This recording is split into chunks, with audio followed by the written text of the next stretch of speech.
नमस्कार, उज्जवल भारत न्यूज में आपका स्वागत है।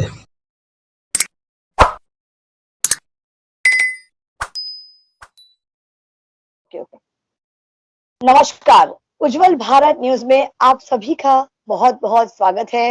मनीष जी हमारे साथ, तो जोशी ब्रदर्स हमारे साथ उपस्थित है। संस्कृत सप्ताह हमारे देश में चल रहा है और हमने बहुत सारे विद्या के बारे में पढ़ा है, सुना है। एक ऐसा विद्या, अश्व विद्या, जिस पर पीएचडी करने वाले व्यक्ति हमारे साथ मौजूद है। अश्व यानी हॉर्स, अंग्रेजी में घोड़ा। उस पर जब कोई रिसर्च करता है तो बहुत बड़ी बात होती है। ऐसे विज्ञान की दृष्टि में देखा जाए, बहुत लोगों ने बहुत सारी चीजों पे रिसर्च किया हुआ है, लेकिन अश्व विद्या एक ऐसा विद्या है जिस पर मुझसे बहुत ज्यादा बेहतर हमारे साथ जो जुड़े हैं जोशी ब्रदर्स, मोहित और मनीष जी, वो बताएंगे कि ये अश्व विद्या उन्होंने कब से शुरू किया और उसको लेकर जो चर्चाएं आज हो रही है संस्कृत सप्ताह के दरमियान, उस पर हम आज नजर डालने की पूरी कोशिश करेंगे और किस प्रकार से उन्हें प्रेरणा मिली है इस यहाँ तक पहुंचने के लिए, उस पर हम नजर डालने की पूरी कोशिश करेंगे। पूरा हमारा प्रयास रहेगा। सबसे पहले मनीष जी और मोहित जी, आपका बहुत बहुत स्वागत है हमारे इस चैनल में, इस शो में। नमस्कार।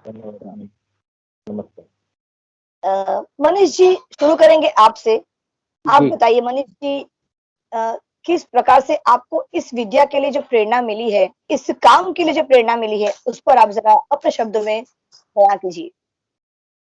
बचपन से ही इस प्राणी पे बहुत प्यार था मुझे और ये एक सर्टन एज में, जैसे फैमिली लाइफ जीते जीते, स्कूल करते करते जैसे भूल से गए थे और एकदम सडनली सोशल मीडिया ने ऐसा एक प्रमोशन इवेंट मुझे दिखा दिया जिसकी वजह से मैं प्रेरित हो गया और पीछे अगले 8 साल से मैं ये चीज को एक्टिव कर रहा हूँ और आज जो स्थान पर मैं आपको दिखाई दे रहा हूँ वो पूरा क्रेडिट सोशल मीडिया और फैमिली को दे रहा हूँ, जिन्होंने मुझे बहुत बड़ा प्लेटफॉर्म दिया है। जी, मतलब आखिरकार हम सोशल मीडिया के माध्यम से आज ये इंटरव्यू का सेशन कर रहे हैं। तो सोशल मीडिया, सबसे पहले तो मैं बात करूंगी मार्क जुगरबर्ग की, जिसने हमें इतना बड़ा प्लेटफॉर्म दिया है। पूरी दुनिया को एक छोटे से गैजेट के अंदर एकत्रित कर देना एक बहुत बड़ी उपलब्धि है, बहुत बड़ी बात है। आप कहाँ, मैं कहाँ, ना आपको मैं जानती हूँ ना आप मुझे जानते हो, उसके बावजूद भी हम face to face, 1-to-1 interview कर रहे हैं। तो ये सोशल मीडिया का ही जो देन है। जी, आगे जी, बढ़ते जी। आगे बढ़ते मेरा ये सवाल रहेगा, बहुत सारे प्राणी हैं पृथ्वी पर, आपने अश्व को क्यों चुना? अश्व एक ऐसा प्राणी है जिससे साथ आप बहुत फ्रेंडली बिहेवियर कर सकते हैं। स्पेशली आप उसको उसके ऊपर राइड करके ट्रैवल भी कर सकते हैं और इससे हमारा हिस्टोरिकल इतिहास भी बहुत उससे जुड़ा हुआ है।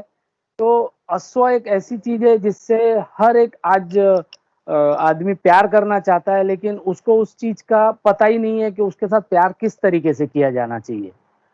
तो आहिस्ता आहिस्ता इस टॉपिक को मैंने अपने लाइफ में इन्वॉल्व किया और ऐसा मैंने उसको, अब कभी कभी कैसा होता है आप किसी टॉपिक को इतना जानते हुए भी कब उसको किस सिचुएशन में शब्द नहीं दे पाते हैं, आप इतना उसके साथ गहरे रिश्ते में चले जाते हैं। तो अश्व, आज भी नाम आते ही मैं आपके साथ बैठा हूं बात करने के लिए और मुझे मेरा कोई भी काम याद नहीं आ रहा है, मुझे खाली अश्व, घोड़ा ही याद आ रहा है।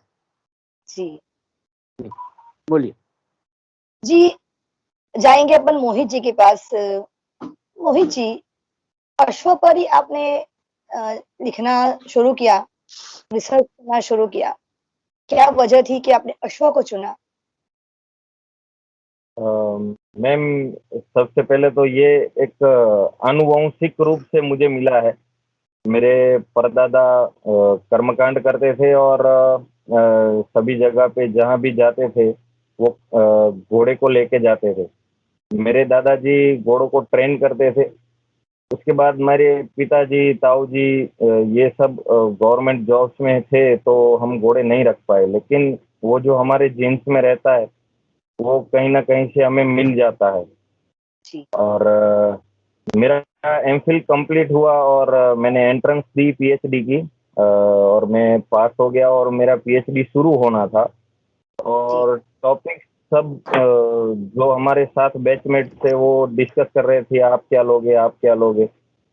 तब मुझे सूझा कि नहीं, एक अश्व है जो संपूर्ण नरत्व को धारण करता है और इसके साथ साथ इसमें बहुत सारी खूबियां हैं जो कि हम आगे चर्चा भी करेंगे इसके बारे में। पर जो लगाव रहता है उस लगाव के हिसाब से मुझे ऐसा लगा कि संस्कृत में जो अश्वविद्या है इसके ऊपर रिसर्च संशोधन कहीं ना कहीं बहुत कम हुआ है। एज ए पीएचडी के तौर पर शायद मेरे गाइड साहब बोल रहे थे, मुझे तो पता नहीं क्योंकि मैंने ये कभी सर्च नहीं किया। मेरे गाइड साहब बोल रहे थे कि शायद भारत में आप फर्स्ट हो और गुजरात में भी फर्स्ट हो जो इस प्रकार से कोई भी संशोधन कर रहा है। और वैसे ही शुरुआत हुई। 2018 में मेरा रजिस्ट्रेशन हुआ और मैं संशोधन करता गया। जो मैन्युस्क्रिप्ट है इसका अश्वविद्या का कई सारा ऐसा भाग है जो आज अवेलेबल नहीं है, क्योंकि यांत्रिक युग जब से स्टार्ट हुआ तब से हमने घोड़ों को धीरे धीरे छोड़ दिया मीन्स जिसको इंटरेस्ट था वो उनके साथ दशकों से रहते आ रहे हैं, बट उसका प्रयोग कम हो गया। इसलिए हमने उसके ऊपर जो भी रिसर्च है या फिर जो भी हम उसकी चिकित्सा का भाग है या फिर उसके रख रखाव का भाग है उसको हमने कभी देखा ही नहीं, वो साइड में रह गया। तो सोचा कि इसके ऊपर भी हो जाए एक रिसर्च और एक ऐसी चीज सभी के सामने आए, पूरे समाज के सामने आए, जिससे लोग आगे जाके फिर से उसको जब यूज करना है तब उनको ये नया ना लगे, ये उनको सहज रूप से धारण कर सकें और अश्व को पाल सकें। इसलिए ये रिसर्च का बेस मैंने ले लिया और आज मैं इसमें काम कर रहा हूँ और मैन्युस्क्रिप्ट बहुत सारी हैं और थोड़ी बहुत मैंने सॉल्व भी की हैं इसमें। जी। हाँ। सबसे बड़ा प्रश्न मोहित जी ये आता है आज उभर के, संस्कृत सप्ताह के दरमियान कुछ श्लोक हो जाए अश्व के। एक श्लोक जो मैंने ही तैयार किया है वो आपको कहूँगा। अश्वाह में अग्रतः सन्तु, अश्वाह में सन्तु पृष्ठतः, अश्वा में हृदये सन्तु, अश्व मध्ये वसाम्यहम्। अश्वा में अग्रतः सन्तु, अश्व मेरे आगे रहें, अश्वा में सन्तु पृष्ठतः, अश्व मेरे पीछे रहें, अश्वा में हृदये सन्तु, अश्व मेरे हृदय में भी रहें, और मैं कहाँ रहता हूँ, अश्व मध्ये वसाम्यहम्, मैं अश्वों के बीच में रहता हूँ। ऐसा जरूरी नहीं रहता कि हम पूरा दिन उनके साथ व्यतीत करें, लेकिन ऐसा हो गया है मैम कि घोड़े के साथ एक अटैचमेंट जब से हो जाता है अपना, तब से दिल और दिमाग में सर बस वही रहते हैं। तो इस हिसाब से मैंने ये श्लोक की रचना की कि भाई अश्व मध्ये वसाम्यहम्। जी, इतिहास के पन्नों को मनीष जी और मोहित जी, इतिहास के पन्नों को अगर पलटा जाए तो महाभारत से लेकर वेद पुराणों से लेकर हर क्षेत्र में हमने अश्व का उल्लेख देखा है, पढ़ा है, सुना है। ऐसा कोई इतिहास में कोई कहानी नहीं होगी जहाँ पे अश्व को उल्लेख नहीं किया होगा। जी। किसी भी ऐतिहासिक लड़ाई को देख लीजिए, टीपू सुल्तान की लड़ाई को देख लीजिए, महाभारत के लड़ाई को देख लीजिए, कहीं पर भी हमने अश्व को अलग नहीं कर सके। हर जगह उपस्थित रहा अश्व, और अश्व एक ऐसा हमारे जीवन का, इतिहास का एक ऐसा महत्वपूर्ण हिस्सा है जिसको हम लोग बिल्कुल भी अलग नहीं कर पाएंगे चाह कर भी। और इस बात का मुझे गर्व है कि मैं उस व्यक्ति से, उन दो व्यक्ति से आज बात कर रही हूँ, सीधी बात मेरी हो रही है, जो ऐसे प्राणी पर संशोधन रिसर्च करने जा रहे हैं, रिसर्च कर रहे हैं, जो बहुत बड़ी बात है, हमारे देश के लिए गर्व की बात है। मैं आपको अपने शब्दों में बता नहीं पाऊंगी कि इतना ज्यादा आज मैं अपने आप को गर्वित महसूस कर रही हूँ। ये हमारे देश को और आगे लेके जाएगा, क्योंकि ऐसे अनोखे कार्य जो करते हैं तो उन्हें बहुत सारी मुश्किलों का सामना करना पड़ता है। तो मनीष जी और जी। मोहित जी, बारी आपको बताना है कि ये चीज शुरू करने के समय पर, शुरुआती दिनों पर किन किन मुश्किलों का आपको सामना करना पड़ा, उस पर जरा नजर डालिए आप। पहले मनीष जी आप। ऐसा था कि हमें पता ही नहीं था कि अश्व है कहाँ कहाँ कहाँ हम इजीली उसको अवेलेबिलिटी उनकी देख सकते हैं। जो बचपन में जो दिखाया गया था कि ज्यादा से ज्यादा मुंबई के करीब आप महालक्ष्मी रेस कोर्स में देख सकते हैं, माथेरान देख सकते हैं, या फिर महाबलेश्वर देख सकते हैं। और उसके अलावा जब हमारे स्पेशली हमारे कच्छ के बेल्ट में जब टांगे में जो घोड़े चल रहे थे, और यहाँ मुंबई में विक्टोरिया में जो घोड़े चल रहे थे, उससे ज्यादा आपको कहीं अश्वों को ये बड़े शहरों में देखने का मौका ही नहीं मिलता था। पर जी उनसे लगाव की वजह से हमने अलग अलग जगहों पे उन्हें ढूंढना शुरू किया, और इसमें हमारे फैमिली और मोहित भाई जैसे मित्रों ने बहुत साथ दिया हर चीज में। कहीं ना कहीं जैसे उनको एक घोड़े की छोटी सी नाल भी, पैर की नाल भी मिल जाती थी, तो बोलते थे बॉस यहाँ कहीं ना कहीं आपके मतलब का कोई जानवर है, आप प्लीज जाइए और उसके वहां विजिट कीजिए और आप अपना जो शौक है उसको आगे बढ़ाइए। तो जी इस तरीके से हमने बहुत तकलीफें तकलीफ तो ऐसे नहीं बोल सकते हैं, सोशल मीडिया ने बहुत अच्छा सपोर्ट किया है, जिस वजह से आप और हम भी मिले आज। तो हम उस चीज को, हर चीज को अप्रिशिएट करेंगे, हम उस चीज को आज तकलीफ नहीं मानेंगे। उस चीज को थोड़ा सा, हाँ मुश्किल था, लेकिन चल गया, हमारा काम हो गया, क्योंकि फैमिली ने बहुत अच्छा सपोर्ट किया है। जी। मोहित जी आपसे पूछूंगी कि कितने प्रकार के देश में और विश्व में अश्व पाए जाते हैं। हमारे दर्शक बहुत उत्सुक है ये जानने के लिए कि क्या आप रिसर्च कर रहे हो, तो ये हमारे लिए महत्वपूर्ण प्रश्न है, तो बताइए। जी मैम। सबसे पहले तो ऑल ओवर वर्ल्ड में अभी 400 जैसी ब्रीड हैं। अच्छा। कई ब्रीड्स ऐसे भी हैं जो आज तक रजिस्टर्ड नहीं हुए हैं, तो वो अलग हैं। पर अगर वर्ल्ड वाइड हम देखने जाएं तो 400 ब्रीड्स तो अभी रजिस्टर्ड हैं। जी जैसे कि हमारे पास मारवाड़ी हैं, जो पूरे वर्ल्ड में अभी फेमस हैं अपनी सुंदरता के लिए, शो जी के लिए, अपनी स्ट्रेंथ के लिए। हमारे पास भारत में काठियावाड़ी अश्व हैं जो कि एंड्योरेंस के लिए भी अभी उभर कर आ रहे हैं और बहुत अच्छा प्रदर्शन कर रहे हैं। एक अनरजिस्टर्ड एक ब्रीड है जो भी अब जो आगे के समय में उसका रजिस्ट्रेशन शायद शुरू हो जाएगा, वो है कच्ची सिंधी ब्रीड। ये सिंधी ब्रीड रजिस्टर्ड नहीं है, लेकिन ये जो अश्व रहते हैं वो हम कह सकते हैं कि इनका इतिहास भी बहुत पुराना है।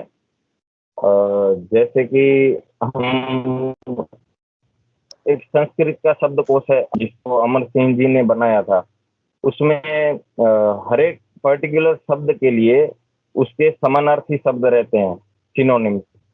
जी उसमें जब अश्व की बात आती है तब उसमें भी सैंधवः ऐसा उनका अश्व का सिनोनिम्स है दूसरा। तो ये ब्रीड हम समझ सकते हैं कि इतनी पुरानी है तो शब्दकोश में। और इसके साथ साथ मैं ये कहूंगा कि जितने भी हमारे धर्मशास्त्र ग्रंथ हैं उनमें कहीं ना कहीं इन अश्वों को स्थान मिला जिसमें सैंधवः ऐसा उल्लेख कहीं ना कहीं हमको मिला। तो ऐसी बहुत सारी ब्रीड हैं। ये तो मैंने मारवाड़ी, काठियावाड़ी, सिंधी की बात कही। स्पीटी भी है, थरोब्रेड भी है। अभी वर्ल्ड वाइड एक सर्वे के अनुसार एक फ्रिशियन हॉर्स है, फ्रेडरिक द ग्रेट। ये फ्रिशियन नस्ल का बहुत ही शानदार घोड़ा है और इसको हैंडसम हॉर्स कहा गया है। और इसके साथ साथ अखलटेक एक ब्रीड है जो भी, ये ब्रीड भी बहुत फेमस हुई है। और हाँ, हम अरेबियन हॉर्सेस को कैसे भूल सकते हैं, क्योंकि आज ये जोरों शोरों से जिस तरह से प्रमोशन कर रहे हैं, प्रमोट कर रहे हैं अश्वों को, उनके जो शो रहते हैं वो हमको ऐसे लगता है कि जैसे एक इंसान वीआईपी है, एक मनुष्य वीआईपी ढब से जो आगे बढ़ता है, वैसे ही अश्वों की एंट्री भी ये लोग वैसे ही करवाते हैं। जी और इनकी भी स्ट्रेंथ बहुत बढ़िया है। ये घोड़े जो इंटरनेशनल इंड्योरेंस है उसमें अपना वर्चस्व कायम कर रहे हैं अभी, और अपना 100% दे रहे हैं।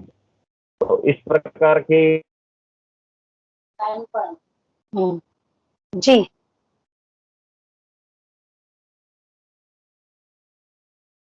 और इन ब्रीड से अलग अलग काम लिया जाता है, जैसे कि ड्राफ्ट हॉर्स हैं। आज भी कई देश ऐसे हैं जहाँ पर ये ड्राफ्ट हॉर्स खेती में भी काम आते हैं। अलग कोई भारी चीजें रहती हैं उनको उठाने के लिए काम आते हैं। तो ये एक झांकी है जो मैंने आपको बताई कि इतनी सारी ब्रीड्स हैं। इसके अलावा भी बहुत सारी ब्रीड्स हैं।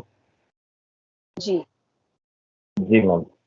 अ, जैसे हम कहते हैं अ, बाघ में रॉयल बंगाल टाइगर बहुत ताकतवर होता है, वैसे अश्वों में, घोड़ों में सबसे ताकतवर घोड़ा कौन सा होता है?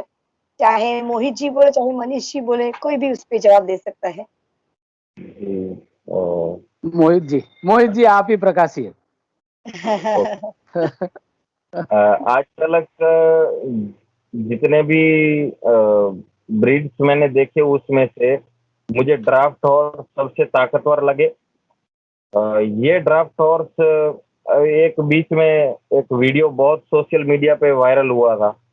तो उसमें देखा था कि एक गाड़ी कहीं पर फंस गई है, तो उसको एक ड्राफ्ट हॉर्स ने निकाला था, जिसकी आयु शायद 4-5 साल रही होगी, और उस अश्व ने पूरी एक गाड़ी बाहर निकाल दी। तो ताकत में तो मैं मानूंगा कि ड्राफ्ट हॉर्स अभी के समय में, सांप्रत समय में ड्राफ्ट हॉर्स बहुत ही शक्तिशाली रहते हैं। इसके बाद पेरेचेरॉन ब्रीड भी है जो कि इसके बाद ताकतवर रहती है।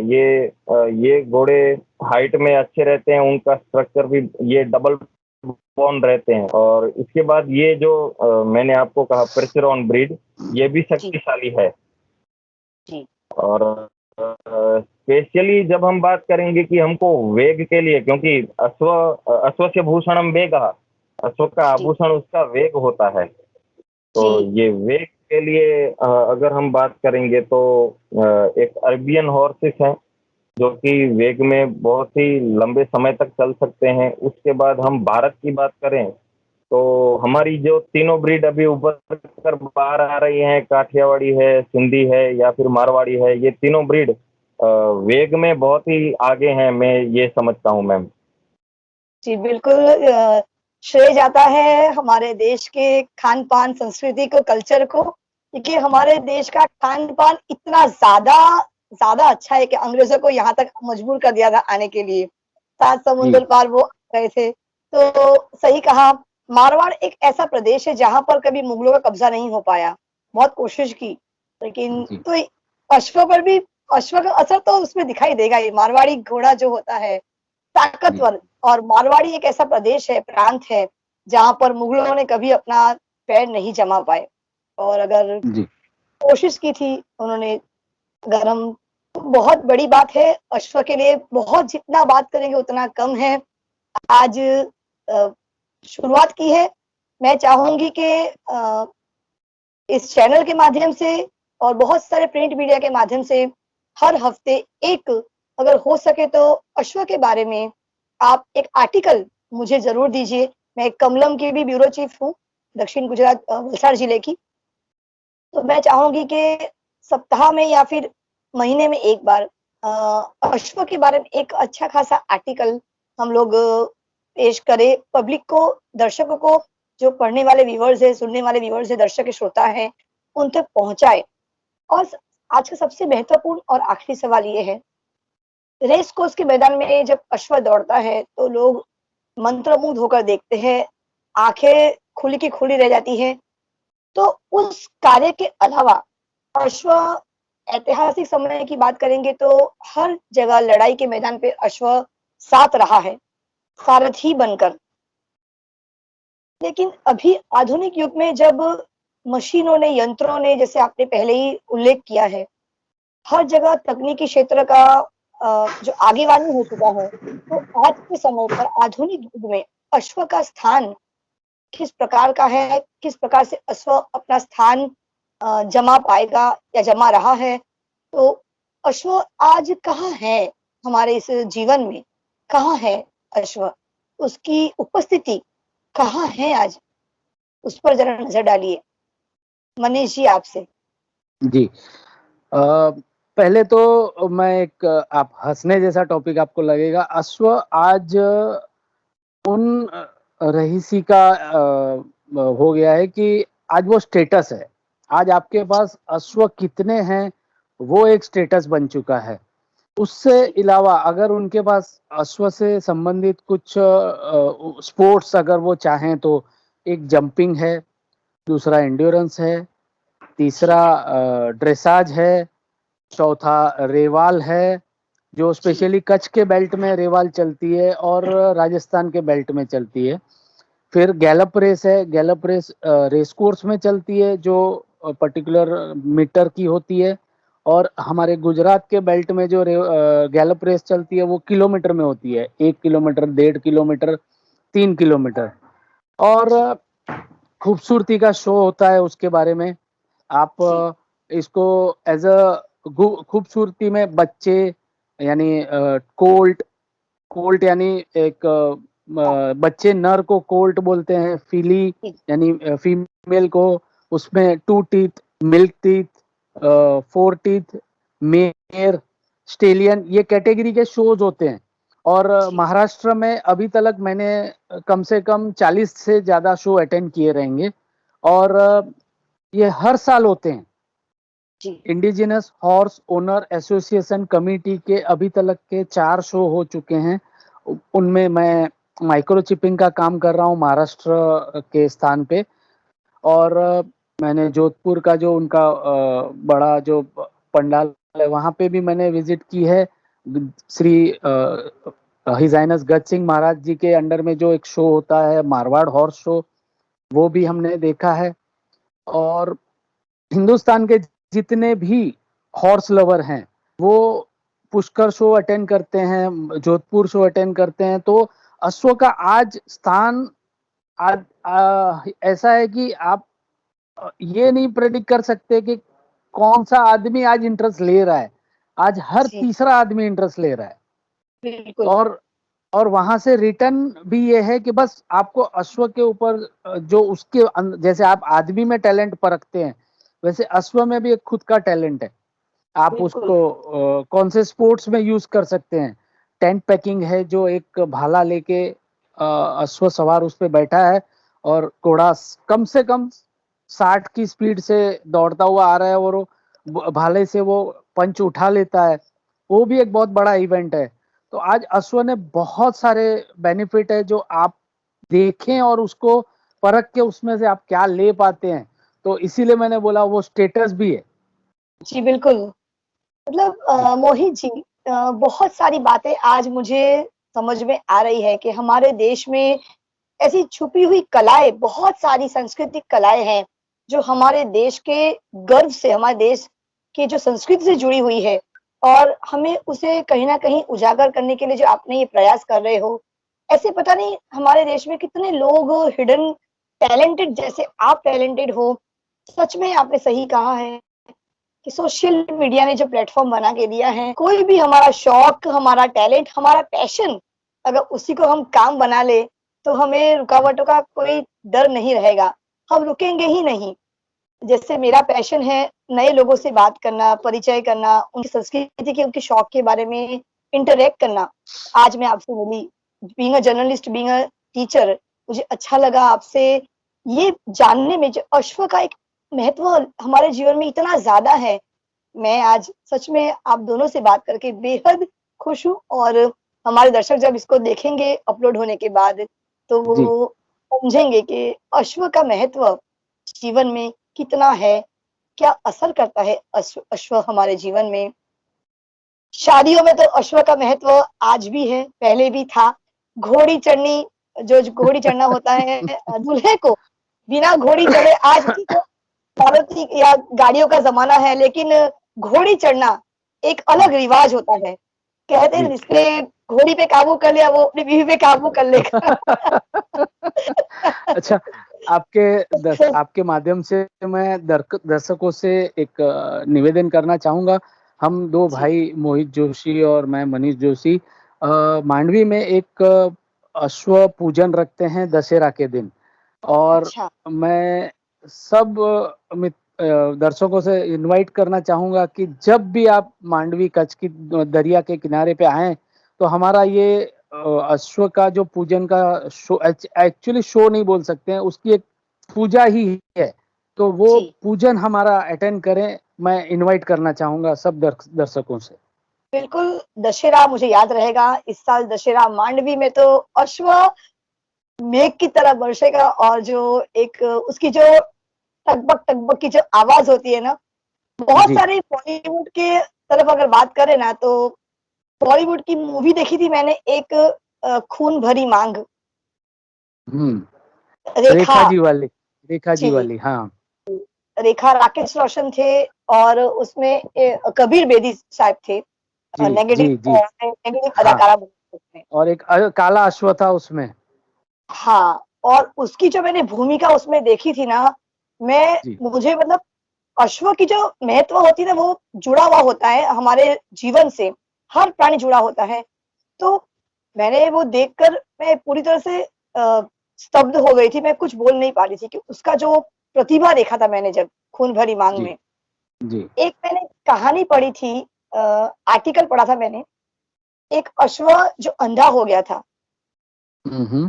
उसने अपने मालिक को ना मालिक भी अंधा था, मालिक को नहीं पता था लेकिन मालिक ने उसे ऐसे ट्रेन किया था, लेफ्ट जाओ, राइट जाओ, सीधे जाओ, जी, जी, मुड़ो, जी, तो देखो दूध वाला था। जी। तो इस प्रकार से बहुत सारे मैंने एक पढ़ा था मैंने ब्लैक ब्यूटी, कहानी हाँ, पढ़ी थी इंग्लिश में। जी। जी, तो जी, ऐसी बहुत सारी चीज़ें हमने पढ़ी है अशोक के बारे में कि वो किस प्रकार से हमसे जुड़े होते हैं, हमें बचाने के लिए अपनी जान तक लगा देते हैं वो।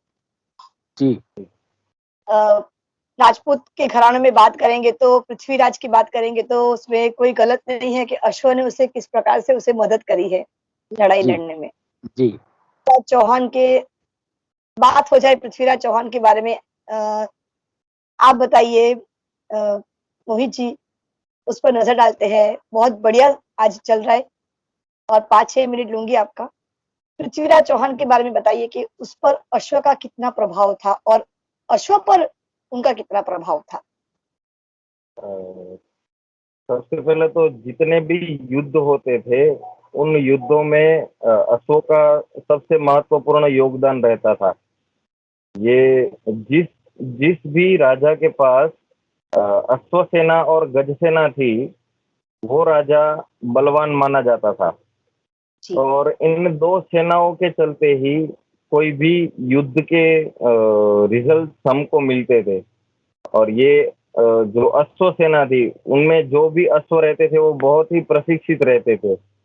और हमारे पास गुरुकुल परंपरा थी और इन गुरुकुल परंपरा में सभी चीजें सिखाई जाती थी।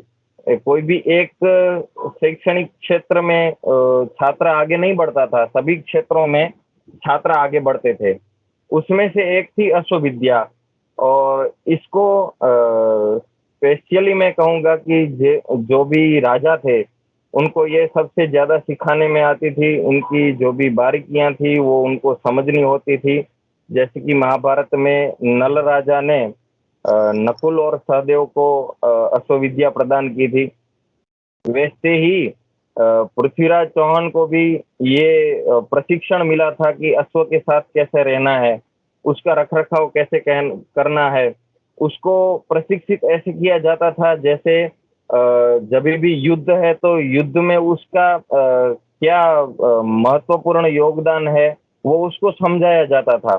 पृथ्वीराज चौहान जी के साथ साथ मैं और भी एक नाम इसमें ऐड करूंगा, महाराणा प्रताप, जिनके जी पास चेतक अश्व था।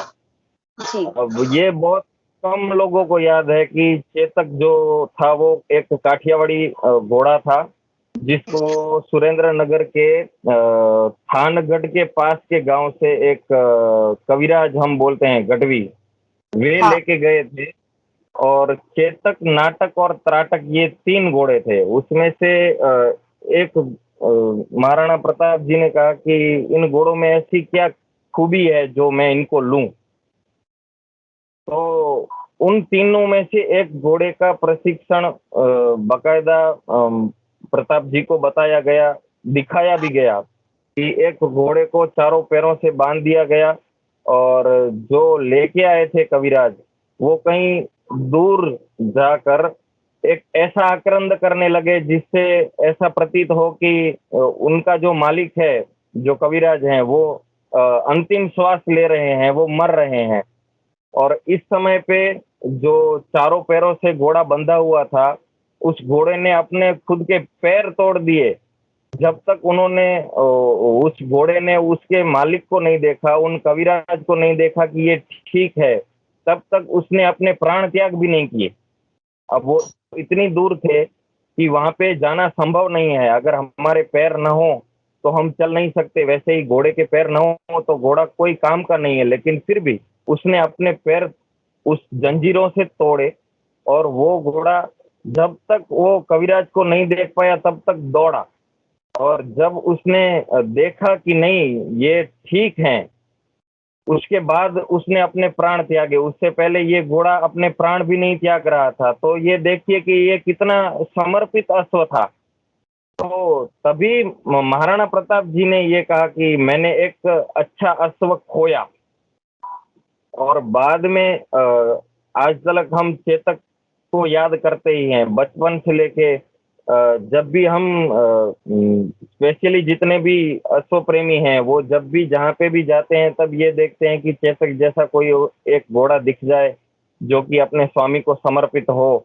और जी महाराणा प्रताप जी के प्राणों की भी रक्षा चेतक ने की। एक नदी पर से वो कूद गया, और जी अंतिम समय तक उसने महाराणा प्रताप को कभी भी नहीं छोड़ा। और जी ऐसा कहा जाता है कि चेतक के जब प्राण निकल गए और उसके बाद महाराणा प्रताप ने कभी भी घुड़सवारी नहीं की। ये इतिहास में इतना मेरे को भी याद नहीं है, क्योंकि मेरा भी अभी रिसर्च चल रहा है और मैं भी ये पन्ने देखता आ रहा हूँ कि कहीं मुझे एक झलक मिल जाए कि नहीं, चेतक के बाद भी महाराणा प्रताप किसी अश्व पे बैठे थे और सवारी की थी, लेकिन आज तक मुझे ये नहीं मिला है।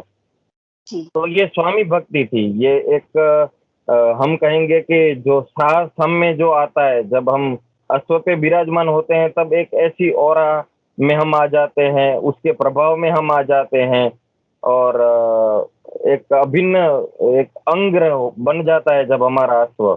तो हम कुछ भी कर सकते हैं। और इसका मैं उदाहरण दूं तो ये अश्व, जब भी जो भी राजा उन अश्वों पर बैठते थे, तो एक जंग को हमें जीतना है और जी ये हम जीत के रहेंगे, इस पॉजिटिव एनर्जी के साथ ये जाते थे। आज भी हम देखें तो राष्ट्रपति महोदय की बॉडीगार्ड भी अश्व रहते हैं। इसके जी अलावा हम बीएसएफ जो है, उस बीएसएफ में भी हमें अश्व दिखाई देते हैं। इसके साथ साथ माउंटेन पुलिस फोर्स जो है वो शायद मैं समझता हूँ हर एक राज्य में है, और 4-4, 6-6 घंटे की पेट्रोलिंग रहती है, और उसमें पुलिसमैन के साथ अश्व रहते हैं। आज भी ये मुकाम कायम है और अश्व हमारे बीच हैं। जी एक बहुत अच्छा महत्वपूर्ण एक मुद्दा याद आया है। मैं रहती हूँ वलसाड़ में, दक्षिण गुजरात का क्षेत्र है, ट्राइबल एरिया है। यहाँ पे एक पहाड़ है जिसका नाम है पारनेरा। आपने पढ़ा होगा, सुना होगा। और पारनेरा एक किला भी रह चुका है, ऐतिहासिक ओके। किला। हाँ। शिवाजी महाराज की बात करेंगे तो कहा जाता है वहां पे आज भी घोड़ों का स्थान वहां पे है, क्योंकि उसका जो रास्ता है ना वो इतना चौड़ा है कि 4 घोड़े एक साथ जा सकते, ये कहा जाता है। जिस तरह से राजस्थान का जो हम लोग सेकेंड लार्जेस्ट वॉल देखते हैं हम लोग तो, दुनिया हाँ का जो है। हाँ, जी। तो कुंभलगढ़ उसके का जो, जी जी जी, उसमें 6 घोड़े एक साथ जाते थे, ये कहा जाता है, जी कहीं पे पढ़ा है मैंने। जी ऐसे ही हमारे वलसाड़ में एक किला है, पानेरा पहाड़ है, वहां पे शिवाजी महाराज ने अंग्रेजों के समय पर घोड़े को वहां पे जंप करवाया था, ये कहा जाता है। तो हम्म, आपके रिसर्च के लिए ये भी बहुत अच्छा मुद्दा है। आप वलसाड़ आकर विजिट कीजिए, उस किले का दौरा कीजिए और आपके रिसर्च में उसे भी शामिल कीजिए, तो हमारे वलसाड़ को भी बहुत सारा लोग दर्शक जानेंगे उसके बारे में। आपके रिसर्च में वो एक मुद्दा शामिल जरूर कीजिए अगर हो सके तो, क्योंकि जरूर। उससे भी आपको बहुत सारे ऐसे मुद्दे मिलेंगे। 100% थैंक यू। जी मैम, हम दोनों भाई जरूर आएंगे और हम वो किला भी देखेंगे, और अगर हो सकेगा, अगर हमको कुछ भी ऐसा मिल रहा है कि जिससे एक रिसर्च में आगे के समाज को कुछ हेल्प हो रही है, तो हम जरूर उसको नोट करेंगे। जी, आज के लिए मोहित जी, मनीष जी, टू समय यू हमारा। मैम कि अ, जी जी हाँ, आप कुछ जी कह रहे मैम। थे, बात कहिए, पूरी करिए बात आप।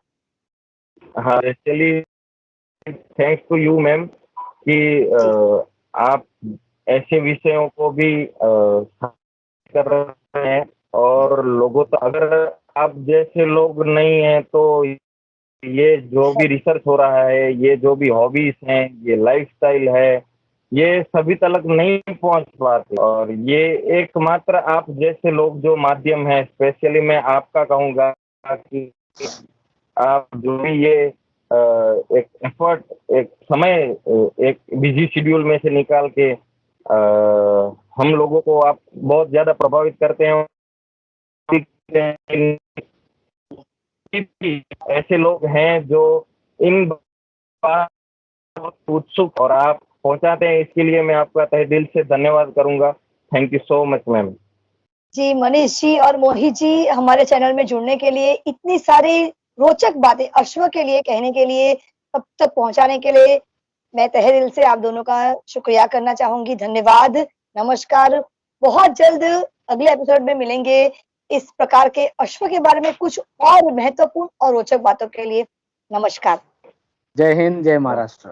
जय हिंद, जय भारत, वंदे मातरम। धन्यवाद।